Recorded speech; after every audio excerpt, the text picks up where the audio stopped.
All right, spot number 2. That was too thick.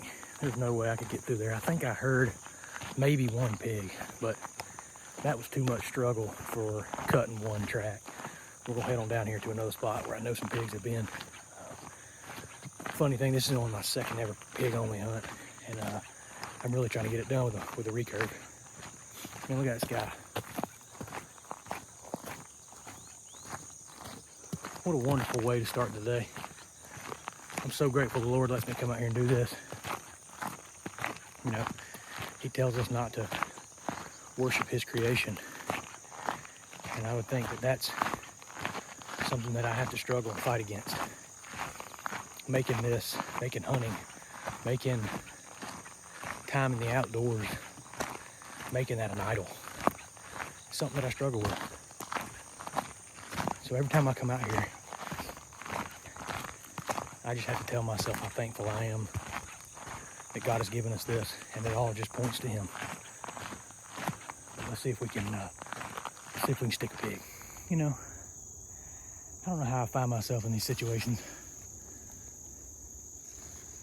I mean, every time I go anywhere, I couldn't get through here if I had a skid steer and a brush hog.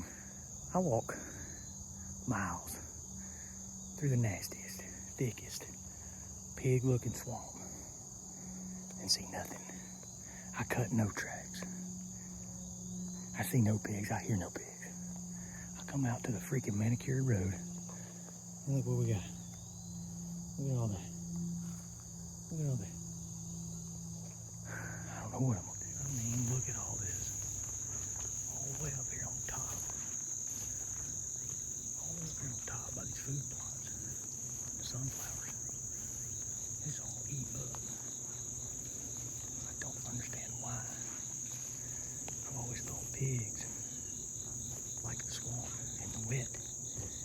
This is fresh. This has got wet in it. I need to slow up. I'm trying to get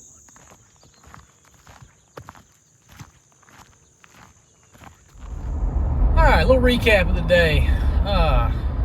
Did pretty good. It was good. It was a good morning. It was hot and humid. It's already 80 degrees. It's 9:30. I'm already headed to the house.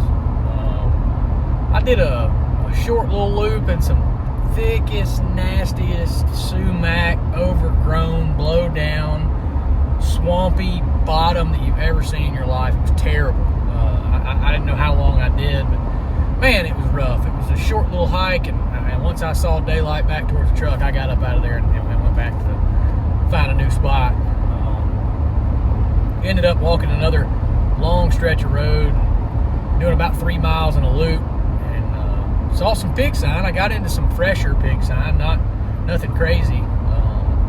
I found a couple of old wallows that are not fresh anymore, and a couple of old tracks that were filled in with water and mud. Walked over a big hilltop, got down into another bottom, had no signs of pigs at all. And then, of course, as soon as I get back out to the actual road, the hiking road, getting back to the truck, it's completely rooted up, fresh, still wet from where they did it this morning or last night. So, still learning about the pig hunting. I don't know. I have no idea what I'm doing really, and that's the fun of it. I've enjoyed trying to chase another critter, trying to figure out what they do and how they work and where they're going to be at, and also looking for deer sign. I didn't see any deer sign at all this morning. I mean, a couple of crossings, a couple of good buck tracks, but nothing that made me stick a camera up or drop a pin, if you know what I'm saying. Well, cool. So, like I said, in a refresh there, I did about 4 miles this morning in about 3 hours. I'm happy to be back in the woods. I really want to shoot a pig with my stick bow before deer season. I don't know if it's going to happen, but I'm going to give it my best shot. We're going to try a couple of different WMAs over the next couple of weeks before we get rolling, trying to kill a pine goat.